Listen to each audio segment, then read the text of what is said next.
All right, good morning, people of YouTube. So this time we're back with one of my personal favorite decks. We have Beelstarmon, updated after the Beelzemon Starter deck dropped. So we got a couple really cool tools in that deck. First off, everybody knows about the new option, Rivals Barrage. We're going to go into some of the other things that the deck gets. But before we get into the card by card, make sure you guys like and subscribe. And without further ado, we'll start off with the Digitama. So the one that you still want to be playing four of is the 4 copies of Demimera. This is just absolutely one of the best eggs Purple will ever have. But I do like the 5th egg being Pagumon. And the reason is because sometimes if you have the scatter mode stack with like the big Gabumon, and you're going to draw a bunch and discard a bunch, sometimes you run out of cards in your hand that you want to discard, so it's actually more beneficial to mill. While that situation does come up very seldomly, I think it does warrant the 5th egg. And you do have some matchups that can go on kind of long, and you will be promoting almost every turn because this is a rookie rush deck at the end of the day. So I do like the 5th Pagu, or the 5th egg being Pagu. So going into the rookies, I got 3 copies of the BT2 Gabu and 2 copies of the starter deck Gabu. Give us some draw and discard. I do like this ratio. Sometimes your things don't die, so in cases like that, the starter deck Gabu is better. But in cases that your stuff does die, the Gabumon from BT2 is better. So having the nice split is pretty good, and I wanted a fair number of inheritable effects to go under my champions. So next, we got 2 copies of Candlemon. This card is really cool, and the more I play it, the more I like it. I was kind of unsure about including this card at first, but on play you get to trash 2, and on deletion you get to draw 1 if there are 10 or more cards in your trash. So usually you will have 10 or more cards in your trash at the middle of your, turn 2. And yeah, so Candlemon's just good draw. Milling from the top of your deck is really good because you just can hit more of your cards that are 7 cost options or 3 musketeers, and even the cards that you don't hit that aren't 7 cost options or 3 musketeers, it's better to have them in trash and just to see more cards in your deck, because this deck does win really quickly, and a lot of your cards are recurable with things like Nailbone. So yeah, Candlemon puts us really far ahead for just 3 memory, and yeah, I kind of want to bump the card up just because of how well it's been performing. We have 2 copies of Ignitemon. I was playing more of this in previous lists. This card is still really strong, but with the hit to Black Wargreymon, I don't think playing as many is necessary, because you will just not be running into them playing the Black Tamer as much to make them immune to options. But this card is still good into a lot of other matchups, and its key purpose is just making sure that you can pick off your scatter mode if they live. So I like promoting this in the back and then just hard playing scatter mode, so that the next turn, if the scatter mode swings and lives, then you can have Ignitemon do its thing. So for the floodgates, we still got 2 copies of Gazimon, 2 copies of Psychmon. Psychmon is kind of counterintuitive because it turns off your own Beelstar plays, but you can just evolve over this to turn the Psychmon off. And Psychmon's really good into Crossheart, Blue Flare, and things of that nature, even D-Reaper. So I do think playing Psychmon is necessary, and I do like having 2 of it in the deck, just so that if I do need it, I have a higher chance of hitting one. And then the last purple rookie I'm playing is going to be the single copy of Gazimon X Antibody. I did want to play 14. This is kind of the 14th slot. It is very strong. There are a lot of situations where, you just have this in your hand because you're evolving better rookies, and then at some point in the mid-game, you're sitting at 7 options in trash, and you want to swing with one of the Gazis so that you can nailbone it back. You just evolve on top of this, give it an extra draw, give yourself some mills, and then swing with this, and chances are you're going to hit 1 or 2 more options in either the draw that you get from evolving, or the draw 1, discard 1 off something like the Demimera, or the mill, which makes it so that your Beelstar that play, or that turn, is going to be cheaper. And this card has been coming up so much in my testing, and I really like it. It's really unfortunate because this is going to be one of the cuts whenever we get the new security Impmon and we start playing some of the Impmon packages that the deck has access to in BT12. But until that happens at the end of the month, this is what we're going with for now. So I do play 14 purple rookies. I have one more rookie that I am trying out, and it is going to be the single copy of Lucy. Lucy's not bad. You will have 10 cards in your trash pretty much all of the time. And since mulligan is a thing, I feel more confident playing this card. Because if you open it, you can just kind of mulligan it away. But any point after turn 1, this card is fantastic to draw. Which is why I did want to try the one of, and it has been overperforming in my testing. So for the level 4s, we got 4 copies of Scatter Mode because this card is absolutely fantastic still. We got 2 copies of the new Porcupamon. This card replaces Beelzemon as our blocker. It's a 4 cost to hard slam, which is absolutely fantastic. The drawback being it only has 4K or 4,000 power. But whenever you play this card, you get to trash the top 2 cards of your deck, which accelerates you even further. With this, with the candlemon, with some of the other things that you have access to, like just in case you mill Rivals Barrage, like this deck has so much more speed now just because of things like this that inherently work in your line and replace key cards that were in the deck. Because really, Beelzemon was only in there to be a nailbone target that you could pull back. And this card serves that purpose, but it also accelerates the deck, which makes it so much more consistent, so much better. These cards combined with the mulligan, I think, accelerates Beelstar to a new standard and makes it at least a tier higher than what everybody was saying it was previously. But for the last level 4s, we got the 1 copy of Dobermon. This card helps with our consistency. I was milling the scatter or the regular Eismon more than I was discarding it, so I decided to cut it for the Dober. And the Dober's been helping. It accelerates your mills if you don't see the scatter mode early on, and can essentially serve as a 5th Eismon that you want to see. And then the last level 4 is the Ogremon with security attack plus if you discard a card. This card serves 2 purposes. It accelerates us in the early to mid game, also helps us push for game if we are behind in the late game.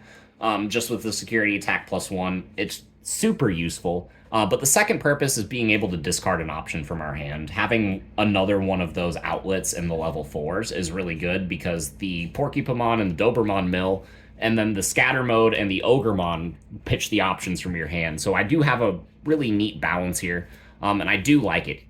I wasn't needing the Ginkaku promote in all of my testing. I think I only played it like once or twice out of a lot of games. I took it to like 3 different locals and did a lot of play testing before that, and I only summoned the Ginkaku once or twice. So I think the Dobermon replacement was better. Going up on the Porcupamon to play extra blockers is better because now you have more 4-cost level 4s that you can play and accelerate your early games that you don't dead draw. For the rest of the Digimon, we do have just the 4 Beelstar from BT6. I'm not playing any of the starter decks Beelstar yet because we do not have the Security Impmon. Once we get the Security Impmon, that card is amazing. And then the last Digimon is just the single copy of DeathX. But I don't think you need more than 1. You could play more than 1, but it's fetchable back with Calling. It's fetchable back with Dober. So it's fine only playing 1. The Beelstar is your main aggression piece, and you will just be rookie rushing them a lot of the time. So I think that's really all you need on your top end. The Zort defeat isn't really mandatory anymore, and I did want to make more room for more kill spells in my options. So speaking of those options, we're going to go with the 7-cost options before anything else. I do have the 4 copies of the new Rivals Barrage. This card is absolutely fantastic. If it's hit in security, or if you play it off of Beelstars, or just from your hand, if you just play it, then it kills something with the highest level. If you mill it, then you get the delay effect, and it goes into play, and then you can grab back any purple Digimon, and it's absolutely fantastic. It gets back Beelstars that you might have accidentally milled, or scatter modes, or anything that you need. It's just an absolutely phenomenal card. This card can grab back DeathX. It's just great. I love Rivals Barrage, and this card is a mandatory 4 of in Beelstar going forward.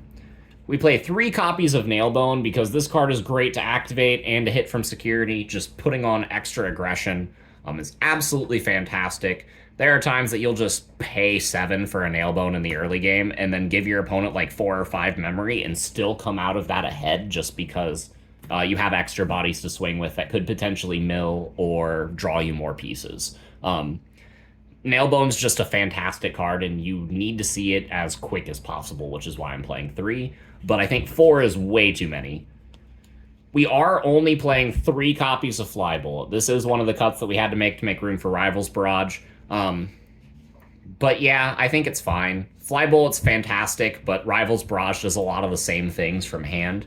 But having 7 just straight up, hey, if I'm playing against something like Grandis or Metal Guru X, I have 7 cards straight up so far that say, if you hit into my security, you just die, which is good.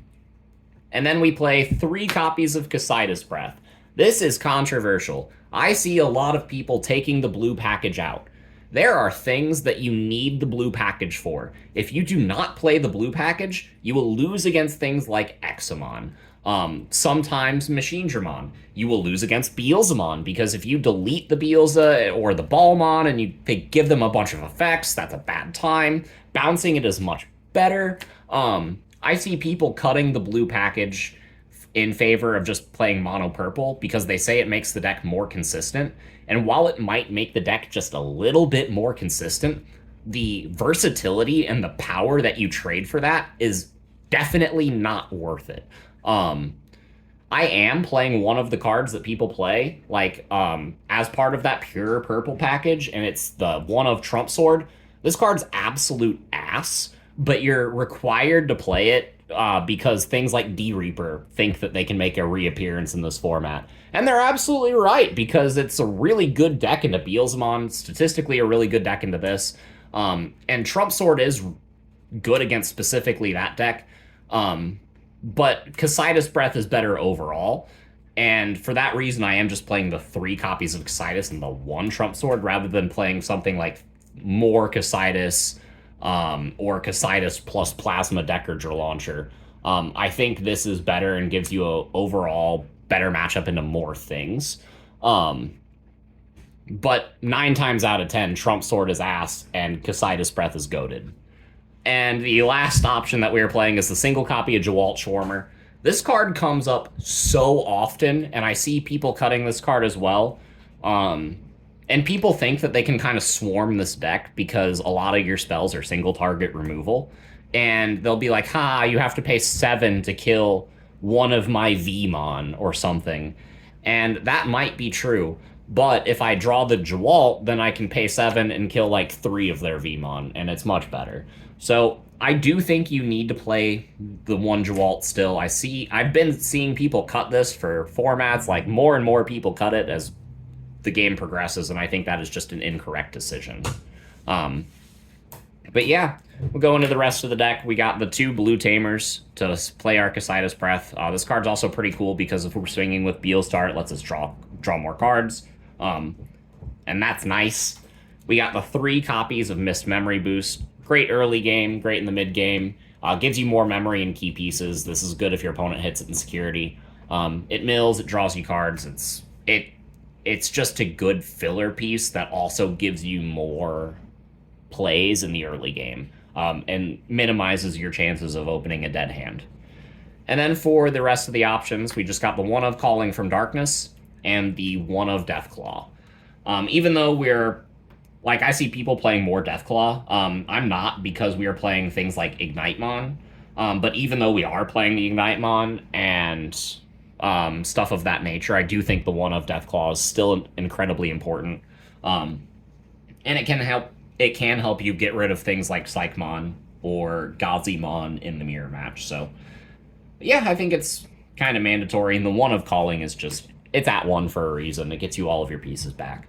But yeah, that's the deck. In BT12, we are making a bunch of changes. Like, we are playing the starter deck, Beelstar. We are playing the new Security Impmon. We're playing the BT6 Impmon. We're playing a couple new things and focusing more on the Millstar aspect of the deck. but I see people playing Millstar with Beelzemon now. I have tested it, and I have tried it. I might have a profile coming on the channel if I can find a build that I think is consistent enough to give to you guys. But in all of my testing with that deck, it has just not been better than this build of Beelstar that I'm showing you right here. I think this build of Beelstar is going to be the most consistent, the most versatile, and the most powerful build that you can have pre-BT12. So, yeah, let me know what you all think in the comments down below. Make sure you guys subscribe so that way you get the updated build of this deck whenever we do get this, the promo Security Impmon. And I hope you all have a wonderful rest of your day. See y'all next time.